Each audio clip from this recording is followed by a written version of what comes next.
Obviously, monster game here by Chris. And the tale of two halves. You know, the first half I was trying to get him to play with a little energy. I think defensively in the second half, you know, we did a wonderful job. They shot under 30%. Turned the ball over a bunch in the second half, and it gave us more opportunities. You know, we didn't shoot the ball particularly well, but we executed. You know, we got the ball inside. Our game plan was to, you know, work their body. Just keep getting the ball inside, keep getting the ball inside. That would soften things up on the perimeter for us. And I think we did a good job of that. I mean, 12 three-point attempts. You know, one of the things we talked to the guys about was no contested shots. Make sure you take better shots. And they did a good job of that as well. Even though we were poor from the foul line, and we had 18 turnovers, we found a way to win the game because we defended our tails off in the second half. And obviously, Chris was huge, getting 35 and 16. Coach, can you talk more about what you said to the team at halftime to have them come out with such? So, yeah, guys, the only way we're going to do this is we play like a pack of dogs. I mean, every one of us has got to be on the backboards. You know, Chris and Curvin are such good rebounders. Sometimes the guards just kind of watch, you know, and wait for outlet passes. But I thought we did a good job in the second half of them getting in the mix. And obviously, Curvin had 10 rebounds, but Fatty had 5. Brian Smith had 7 rebounds. That makes a big difference, you know, and those are the ones that come out a little long and get you going on the break. So I just talked to them about toughness. I just said, guys, we're not playing, we just got to play a little bit harder and a little bit tougher. And I thought when we got into some of our blitz stuff, some of the double team stuff, it rattled them a little bit, and they didn't shoot the ball as well, so it was good. Chris, you really dominated the paint today, came out strong, finished strong. What made it so easy for you to get so many shots off and get so many good looks? The plays coaches like designed for me and stuff. I got a lot of good post position, and they were playing behind me in the post in the first half, so it was like really easy to like seal them off and just one move, quick shot before the double team could come and just finish. So it was just good post position, and it was just I was right around the basket, so all my points was pretty easy. You really dominated the offensive glass today. Was that a part of the game plan, or like obviously you had the size advantage over them? I mean, yeah, I think that was it. And a lot of balls were coming out my way, and I was always on the weak side, just grabbing rebounds, just trying to tap shots in. And I guess the ball was just finding me today. I was pretty lucky. I don't know if I've ever seen that kind of line. He had 15 offensive rebounds, 1 defensive. I didn't realize it was that severe. I knew he had a lot of offensive rebounds, and there weren't as many to go around today. I mean, us shooting 42%, that's like most teams shooting 60. You know, the way we've been shooting the ball, so there weren't as many rebounds to chase. But I mean, we talked about our game goals. We held them under 40% from the floor, which was key. Nobody on their team scored 20. That's a key for us. Our offensive field goal percentage over 40%. We didn't beat them up on the foul line the way we wanted to, and we did have 18 turnovers. But other than that, once again, defense and rebounding can go a long way. They really shot the ball poorly from outside in the second half. Anything change?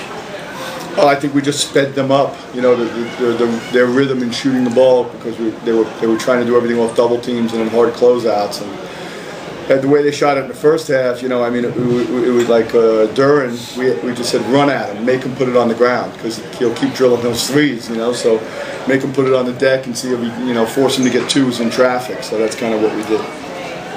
There's a lot of turnovers out there today. It seemed like there's a lot more defense, or a lot more pressure on defense in the second half. Yeah, without a doubt. And I think, you know, it's hard to do that a full game. Second half, though, I thought we got great minutes from Lamont Samuels. I thought Lamont came in and really did a good job, and Fatty defended on the ball well. I was able to move Brandon Frazier off the ball again, which he's more comfortable at, and he had more of a Brandon kind of game. He got back to having 11 points. He still had 8 assists.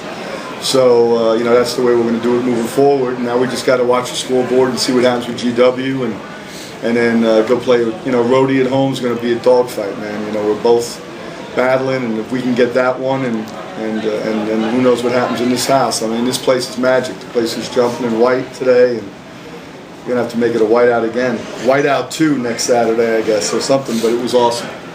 Chris, you've been here a while now. This is the first time they've really been in contention late in the season. What's it like going into a big game like this, a must-win game? I mean, it was big because we wanted to accomplish our goal. We needed to win this game, and we need to win next week. So just coming off with a big win, that was just the main goal, just getting this win so we can go into the tournament. And we accomplished that today. Chris, Coach said he wanted you to come out and play with more energy, and you being one of the leaders on this team. Can you talk about how you balance between playing with energy and maybe getting a little too frustrated on the court? You seem to do a good job of that today. Yeah, I mean, I ain't try to let my emotions get the best of me.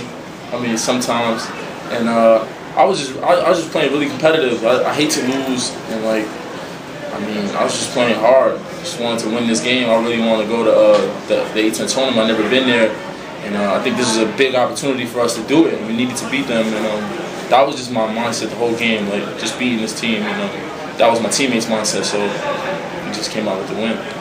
How did you lead by example? What did you tell the other players, because you are the leader of the team? I mean, just basically just trusting me. Like, if you give me the ball, I'm gonna try to score, or like just look for me if I'm open and I'm slipping. Because I was feeling good, and I was just whispering in their ears and stuff. But that's basically it. Coach, midway through the first period, La Salle, you had to lead 25-23. La Salle scored 15 straight. Your team didn't score for 7 minutes. An ordinary team would have lied down.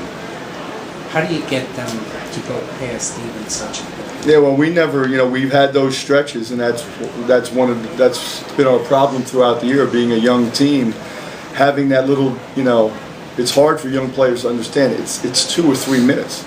Sometimes it's 2 or 3 possessions, 2 or 3 seconds that can be the difference between winning and losing a game. So we got our heads down, but at home we've been there before and we've come back. We've come back from big numbers in this building. And I tell them all the time, just give them a reason. And I'm talking about the fans. Give them a reason to get into this game. Give them a reason to get up on their feet. If they get up on their feet, this whole thing changes. The way the opponent feels, the way the opponent executes, the way the officials call the game, the whole thing changes. That's what home court advantage is. But we just got to give them a reason. And we were able to do that today. There's no quitting them. I mean, we've gotten a couple beatings this year, but there's no quitting them. There's not many teams in the country that can lose back-to-back games by the numbers we did early in the year and then come back and win a game. So I've had my battles with this team, and that's my job, and every coach does that. But there's not quitting them. There's no quitting them. Coach, you said before you are Giants fan that you've been on this run and going to Super Bowl. Is there a way you can use their run to get to the Super Bowl and win, to kind of motivate your team? Yeah, we've talked about that. I talked to them. I said, look, it's time to get hot late.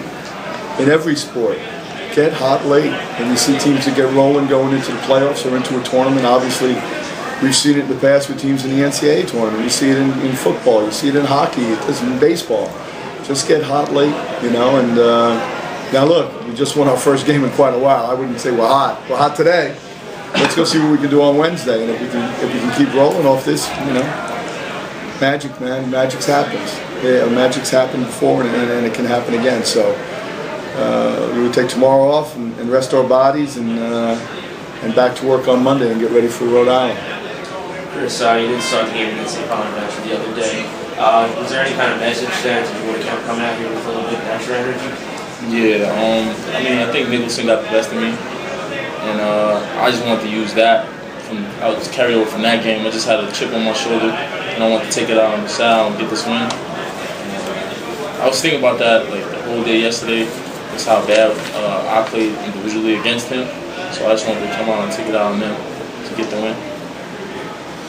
Good, guys. Thank you all very much. We appreciate everything.